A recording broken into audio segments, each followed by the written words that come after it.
Why some people try to sound smart and fail, while others successfully communicate. Maybe you know that. And I received quite a number of emails where people said, I have a question. And the question is, we have certain leaders and they say something and it works. People follow, people do it, and it works. It works sustainably. It does not only work once, it works constantly.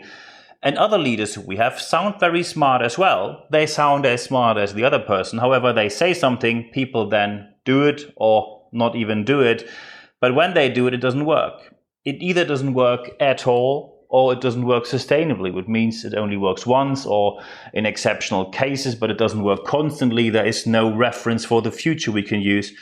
What is the reason why some people sound smart and communicate successfully while other people just try to sound smart and fail afterwards or even fail very quickly? And by the way, talking about people who are smart, we have amazing interviews published just yesterday. Joanne Lockwood talking about change, an interview published yesterday on this channel. An amazing interview of an amazing woman. You really should listen to this interview about change, not only about the whole IT business change she's talking about, but business model change we have. And if you're able to speak German, on the German channel, I interviewed a former senior executive from Coca-Cola, Hubertus Kund, who was responsible and accountable for the change that Coca-Cola had to undergo after a deposit for cans was introduced and suddenly 2/3 of the revenue disappeared. So when we now look at communication structures, it is not only a corporate-wide problem, it is not only a business problem that communications sometimes turn weird. I just give you a couple of examples from real-world practice. Just imagine you are looking at college basketball in the United States of America, or college football, or any kind of college sports. You now see big stadiums. You see that this is televised. This is on air on major television stations, and then you realize this is really something where people make money off. Many people do not know that all these college students are not allowed or were not allowed to make a single penny. The NCAA forbid them to make a single penny, and they just changed this right now. And of course, now when you think, what was the reason why in the first place they ever had this rule that college athletes couldn't make a single penny of money? People were even excluded from NCAA when they made any money. And the NCAA often said that making money is bad for young people or it's against amateurism. So the amateur idea is, of course, what people now are looking for. And when you look at college sports, this is as ridiculous as it can be. People make money left, right, and center and just try to keep it away from young people by using the power they have. Because for many people, the only way how to be able to afford college in the United States with their insane tuition fees is via college sports. And it's very important. It is very important that people are now able to make money, because I thought that the United States are the country where they say free enterprise, and when you work hard, you get the reward. So finally, they stick to this principle even for young people in college sports. But the communication, when people say, oh, it is against amateurism, it sounds sort of smart that you think people should do sports for free. But when you look in today's circumstances, even on very low level, people already are making money with their sports. But we have other examples as well. Let's talk about hybrid work future. And then we talk about McKinsey, because McKinsey published a report, and the report has a very straightforward headline, which is quite unusual for McKinsey headlines in such a report. And the report says it's time for leaders to get real about hybrid. And this is clearly referring to the fact that many leaders are now saying get back to the office because they see the end of the pandemic.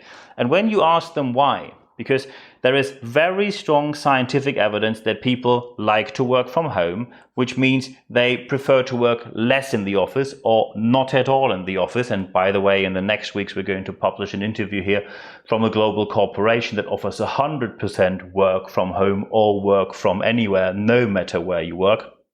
But when you see that happening, that people say, get back to the office, of course, people ask, why should we do so? And the answer was, and here again, we talk about sounding smart.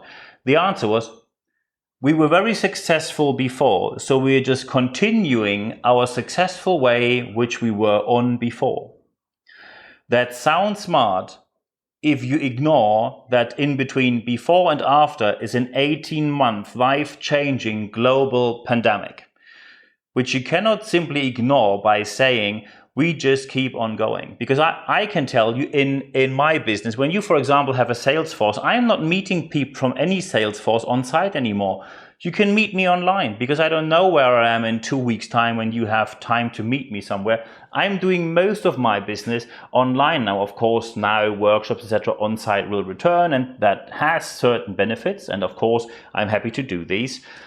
However, when you force people to go back home, despite the fact, and I think it's 3 or 4 weeks ago when I talked about the surveys that Statista and the OECD, etc. did, when you look at studies, and Statista has all these numbers publicly available, when you look at the surveys, people say they do not want to return. And if you force them to return in an on-site only culture, it means they will look for a different job.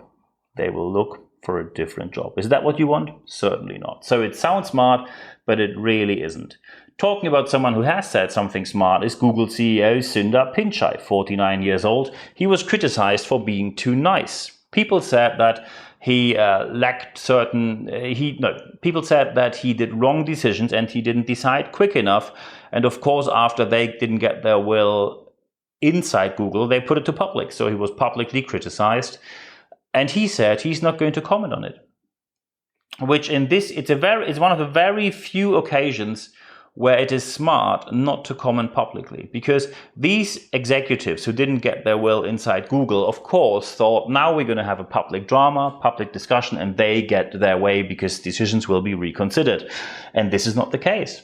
And when the CEO says, look, I'm not going to comment on it publicly, then, you're sitting on, as we say in Germany, you're sitting on hot coals now, because when you are one of these executives causing the drama, it will be addressed internally, probably not in your favor, because it's not that no decision was made. They made a decision, you just didn't like that the decision went against you, and you didn't like that the decision wasn't made quick enough. But there were valid reasons why the decisions took a while. And of course, and that is something where Sundar Pichai was very, very much right. He said that leadership is not about taking the hardest, quickest, whatever the decision just to please other people. And that's correct. But when you want to hear about the worst statement of pseudo-sounding smart, let's just imagine you talk to an epidemiologist in times of a pandemic. The epidemiologist is a professor at Harvard University, so someone who is specialized on exactly what's happening right now. And this epidemiologist criticizes the UEFA, and this person says that the UEFA is responsible for death due to corona, due to the escalation with Wembley and everything connected to it. When you look at that, and by the way, the person I'm talking about is the German epidemiologist and professor at Harvard University, Karl Lauterbach. When you look at these studies and you look at what's happening in the UK, you see the escalating numbers and the case numbers going through the roof again. Then, of course, you're waiting for an answer from someone in the leadership team of the UEFA. And it was Alexander Ceferin who commented. The Slovenian UEFA chief said he saw no evidence for any kind of connection. Well, probably he didn't see any evidence because he hasn't read any news, or he just denies science, or both. But simply saying, I do not see any proof for any connection between coronavirus caused death, and you are opening stadiums with 60,000 people, throwing out of the window everything we achieved so far, making a Delta variant spread across the whole continent again. Then, of course, we can again say that this is the worst level of leadership, where people just say, oh, I don't see any evidence for that. It's pretty much the same when someone says, oh, I have a different opinion. But when you have a different opinion, it doesn't make it a fact. And when you say you don't see any facts, maybe you should read up. That should be the advice. Of course, we will now look at certain problems, and then we will look at how to do it better. So step number 1, what is the problem? So the first part of the problem is that when you think that leadership is only about making hard and tough decisions as quickly as possible, you, quite frankly, haven't learned much. This is leadership maybe from the 1970s, if you're lucky 1980s. It's also often portraying yourself in a certain way as the hard iron fist leading the whole organization. This is completely outdated, especially when you talk about modern leadership or leading through different generations. It is impossible to succeed with that approach.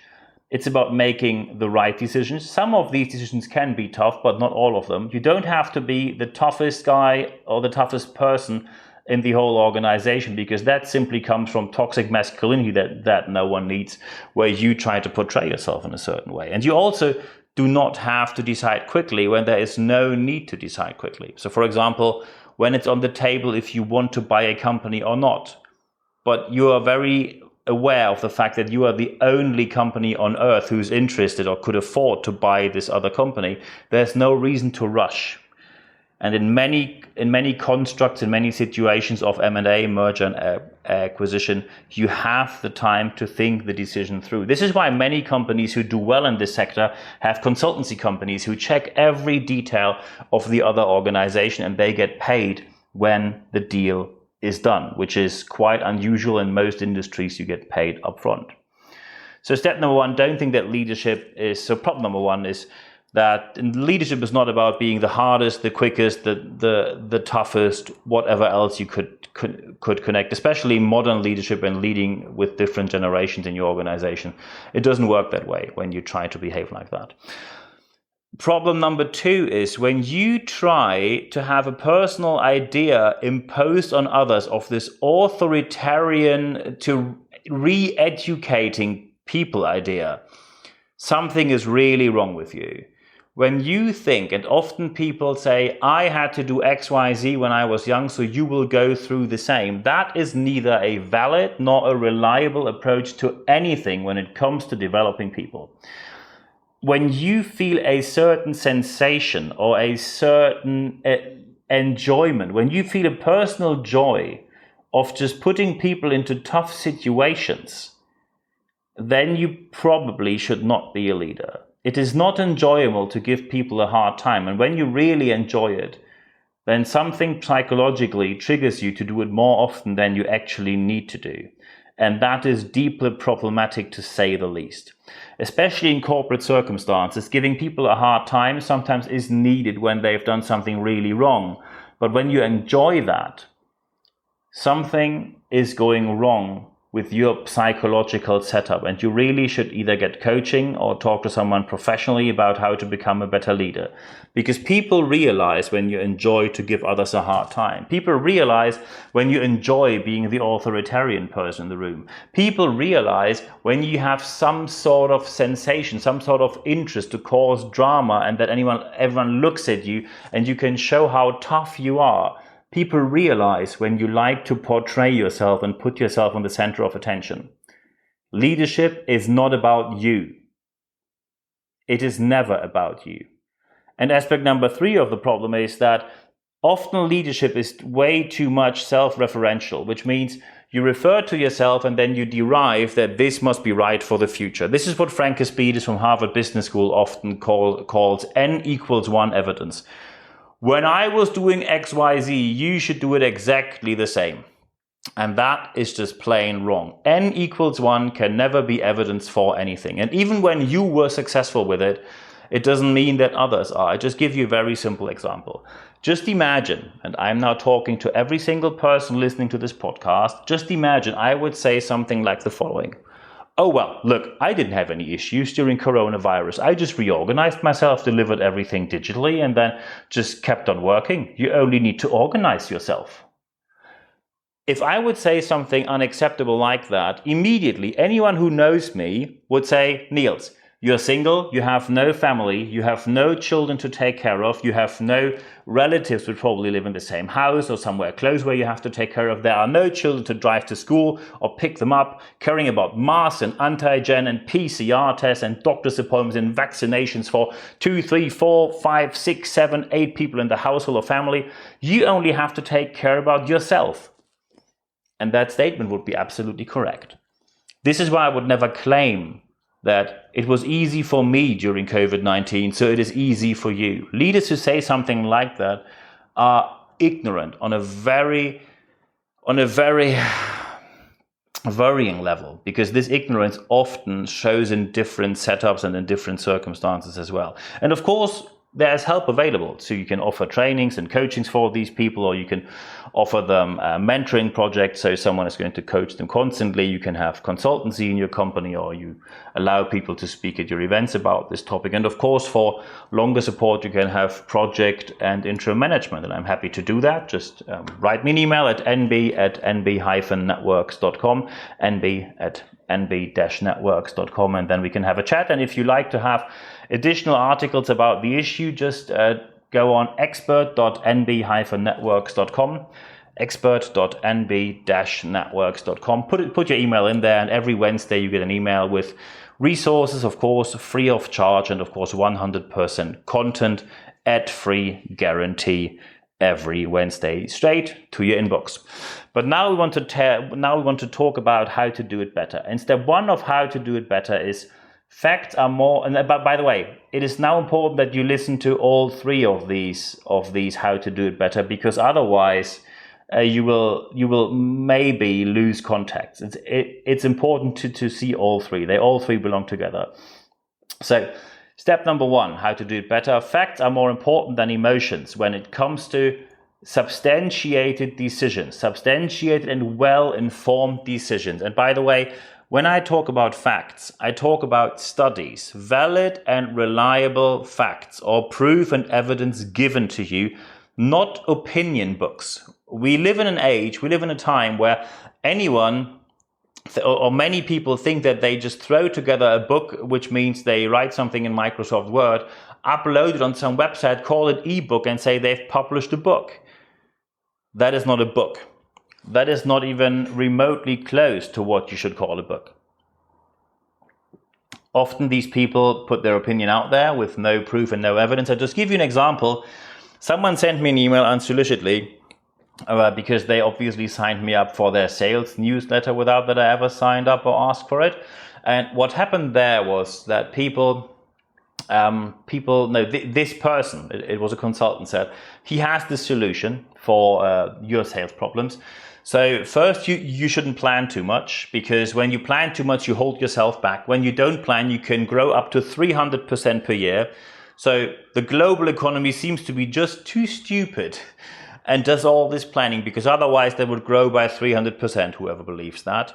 Then the person claimed, if you have delivery problems, optimize your infrastructure. Wow, what a tip. Could it be a bit more general maybe? Because that is so specific. Oh wait, it isn't. But my favorite line was when that person said, you cannot hold the quality up, just hire more people. What an amazing tip. Just hire more people. It's not that there are maybe economical constraints for certain organizations after COVID-19, or maybe there's a talent shortage on the market, or maybe recruiting became really challenging. No, just hire more people. And then you see, this can never be a guideline for good decisions. When I see that at events, people have, even some business owners have advisors who, for example, refer to people as animals, where they say, oh, that person is more like the monkey, and that person is more the elephant, and that one is an eagle, and that one is a turtle, or whatever else. This is pseudoscience at its worst. When you rely on these people for business decisions, you can actually flip a coin, and you will make more right decisions with flipping a coin than asking these people. So facts are more important than emotions, especially when it comes to a substantiated decision. Especially when it comes to important decisions, it is important that you refer to studies, not only opinions. Aspect number two, because now some people might say facts can be a bit boring, and yes, that's true. This is why I say you have to listen to all three. Step number two, emotions are important when you want to convince people who do not have full access to all the information like you have. And let's face it, when you look at your organization, not all the people have the full picture. Not all the people have the full information. Also, some people don't want to. Some people say, I have a certain job here, I like to do that, but I'd like to do that job and nothing else. So please keep me away from anything which is not my job. You can now say not the greatest attitude, but this is not the topic of this podcast today. So not everyone has the same access to science, to valid and reliable information, and also not all the people have the same access to education as we had.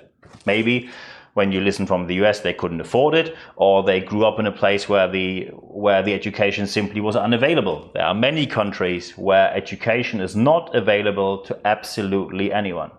So it is important that you use emotions to convince people, but, and there is a big but, because some people might now claim, can't emotions be manipulative? Exactly, they can. You know that sometimes people just do. I'm not going to get into politics today, but when you look at certain politicians, they only use emotions because they don't have facts, and emotions can be manipulative. So, and here comes aspect number 3. Aspect number 3 is you must be a master of business storytelling. Business storytelling means that without manipulation, you use this very important tool of leadership. And storytelling is way more than just telling someone a story. Maybe you heard these speakers, especially American speakers. It's now changing slightly. American speakers often tend to do a speech where you say, wow, what a nice story. Unfortunately, no content. So when it's all story, no content, that of course is not a viable option. You cannot make your organization thrive on a nice story and motivational, inspirational chumbawamba. Business storytelling, and by the way, especially when you talk to customers or clients where you present and you want that they do an investment with you, maybe in the 6-digit, 7-digit, 8-digit, or even higher amounts of money spent, when you want to convince them, you need more than the emotion. Business storytelling is, without manipulation, that you use a very important tool of today's leadership, which means business storytelling, and business storytelling is more than just telling a story, to convince people based on facts and emotions. And not all. It's not only emotions, it's not only, when you say only facts, it can become really boring for people. When you do only emotions, it can be highly manipulative, and people will question, especially people who had bad experiences before might lose trust in you. We just talked about trust last week. And when you lose trust, you don't win them. And when it becomes really boring, they're not listening. So you must be able to take the facts, take the emotions, and then use the technique of business storytelling. And when I see how often people now ask me to deliver workshops, not only on presentation skills, but also on business storytelling, you see it becomes a very important tool in a business context. So feel free to contact me about that if you're interested here. But it is important that you take facts, emotions, and business storytelling without being manipulative, because especially in today's times, people will check if you said the truth. They will check if you were honest with them, and they also will check if not only the emotion you triggered is a right one, so the outcome is likely to happen as you portrayed it to be. They will also check if your facts were right or if you just made something up. So facts, emotions, business storytelling is the way how not only to sound smart, but to be a smart communicator and succeed with what you actually say.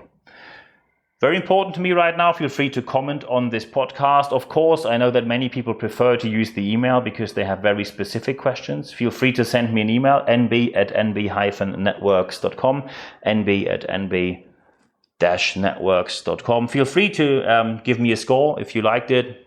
Very happy to get a score from you in a podcast platform. And by the way, very important, as I said in the beginning, we have great interviews just published today with Joanne Lockwood talking about change. And if you're able, that's by the way on the English channel, which you're on right now. And if you're able to speak German, Hubertus Kuhn, senior executive from Coca-Cola, talking about sales.